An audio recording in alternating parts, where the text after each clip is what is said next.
I've got CNTTS, and I just, like I said, just didn't bring it up. That would be, as far as I know, that would be the only currently digitized textual resource that would probably contain that information, because it's not in NA28. I'm 99% certain that it's not in, oh, sorry about that. Get that out of the way. If you don't mind, I'm just going to look real quick here, because now that I mentioned it, Acts 13:48, New Testament textual. I wish that link would work better than it does. Acts 13:48. And yeah, the UBS 5, which does have a variant at Acts 13:48, does not include that information at all, which I would expect. So yeah, if you weren't looking at, let's see, why don't, let's see here, CNTTS apparatus. There it is. And Acts 13:48. Yeah, I'm sorry, I'm not giving it to you. It's the text is so small that that you wouldn't be able to see it, honestly. But I'm just looking for tetagmenoi.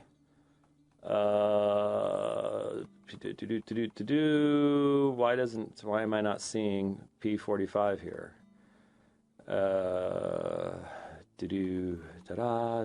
I'm doing some nice musical interludes here. I'll have to look that up a little bit more. But CNTTS would be the primary source for that. For those of you who are looking at early Christmas lists for your wives or something like that, to put on your Christmas list, the CNTTS apparatus or something along those lines. Let's get back to our thing here. We're running out of time. But there was a problem. It was a big problem that they did not agree on what the Quran should be. Abdullah ibn Mas'ud would not accept the final 2 surahs or chapters of the Quran, and he wouldn't accept Al-Fatiha, the first chapter. He said that was just a prayer that Muhammad prayed. He said, do not mix up with the Quran that which is not in the Quran. These 2 surahs are not included in the Quran. So he, being one of the people that Muhammad had said, learn the Quran from this man, had a version which only had 111 surahs, whereas the current Quran has 114 surahs.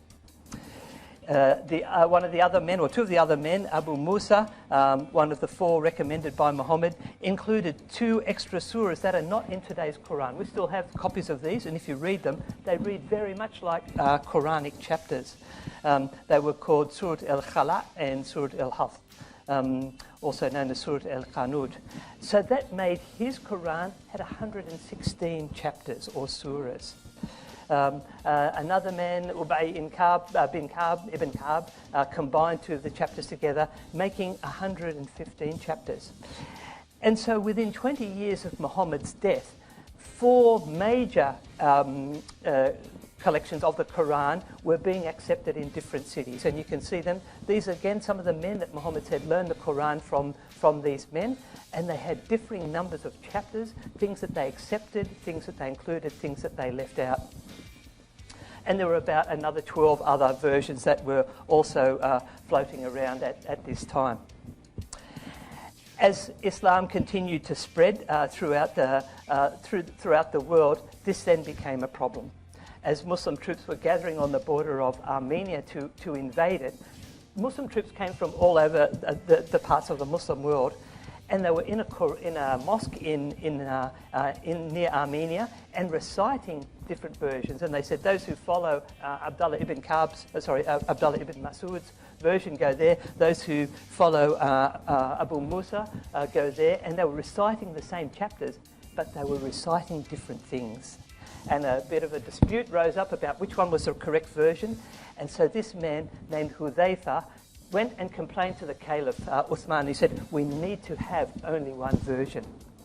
And so Uthman ordered a committee of 4 men, include one of them being Zayd bin Thabit, to compile an authorized Quran. And he said, gather up all the other bits that you can find and burn them. Not all of the copies were destroyed. Some of the people hid theirs. They were told to hide it so they couldn't be destroyed because they believed they were authentic. People rewrote the verses after the first copies came out, and so multiple copies continued to circulate.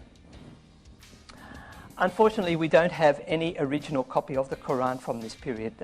German scholar and Muslim convert Professor Anne-Marie Schimmel says that no original Quranic text has survived. And now, I did want to mention this. How many times have I heard Muslim apologists quote a Christian source that says we do not have the original manuscripts of the Bible, which, of course, we don't. I mean, it's not even a it's a given, and yet it's quoted in a context, so it's given a spin that's supposed to mean something to us. See, but here you have Muslim scholars saying no original Quranic text has survived. Now, I do know some Muslims who actually do feel that we have some Uthmanic manuscripts. I doubt that's the case, but it wouldn't be one of those specific ones that were produced at a particular time period. But here you have, I wonder if the Muslims who quote Christians saying we don't have any original manuscripts will quote these citations. If not, why not? What's good for the goose is good for the gander. Again, simple matter of consistency. Got to do it.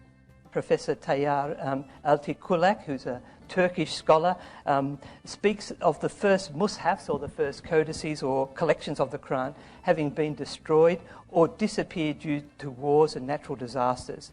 And he calls this one of the greatest weaknesses and pains of the Islamic world.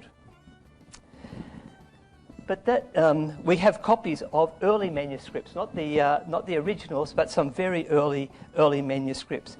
And you can go and travel around and see these in Istanbul. There's a couple there. The Cairo one, in Sana'a, big collection. I'll talk about that later. Istanbul and Tashkent have a version there. The National Library in France has some. Birmingham has some. They're scattered around. These are probably the 10 most ancient ones, but they're not the same.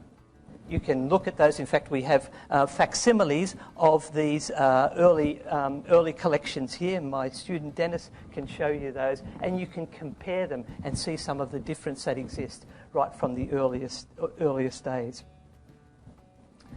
Some of those problems you find words being inserted into the text. This is one copy from the French National Library, and you can see there the brown writing, but in the midst of it is a little black word